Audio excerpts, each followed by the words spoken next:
želim pa nekaj argumentov še navesti v prid temu, da bi veljalo biti to pazljivo.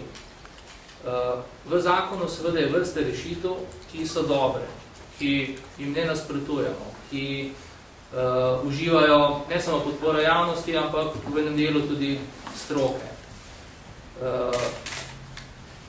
Vlada je pravzaprav s tem načinom, kako je ta zakon vodila skozi postopek, največ prispevala k temu, da bodo morda te rešitve uveljavljene, sprejete v pravni red kasneje, kot bi lahko bile.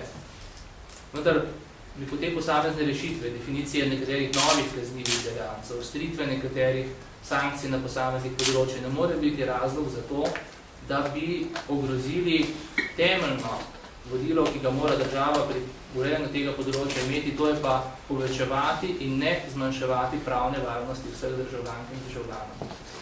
Namreč zakon, ki je tako temeljito posega v pravila igre na tem področju in ki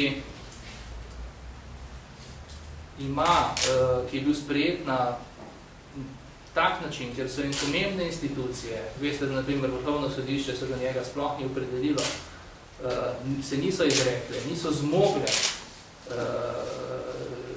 in bile povabljene zares k temu, da bi prispevale svoj pomemben delež k razpravi, bodo pomogle po tem zakonu v nadaljevanju delovati.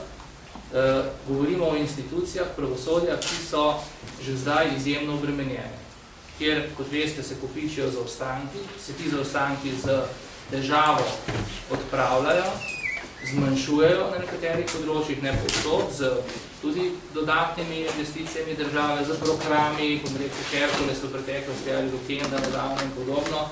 Vkolikor bo vladajoča koalicija zavrnila posvetovalni referendum o protikorupcijski komisiji, bomo v poslanski skupini zares zahtevali izredno sejo Državnega zbora, na kateri bi se odločalo o zakonu, ki protikorupcijsko komisijo ukinja.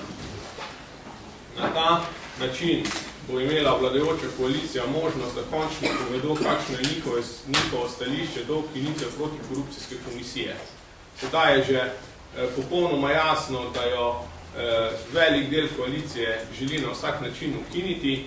Strah jih je, da vprašajo ljudi, kakšno je njihovo mnenje o ukinitvi protikorupcijske komisije, zato se izogibajo posvetovalnemu referendumu. In mi menimo, da je prav, da se končno o tem zakonu, v tem primeru odloči na izredni seji in na ta način lahko bomo seveda, kolikor bo zakon sprejet, bomo zahtevali naknadni zakonodajni referendum, ki ga je mogoče izvesti skupaj z državnozborskimi volitvami.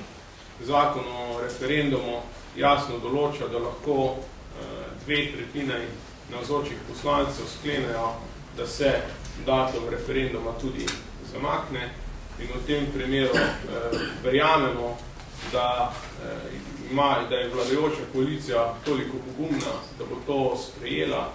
Ne nazadnje, če res verjamejo v to, da je tako potrebno ukiniti protikorupcijsko komisijo, potem bi bilo zelo nenavadno, če bi se izogibali temu, da se tudi na dan volitev vpraša ljudi o tem, kaj v tej stvari pravzaprav mislijo.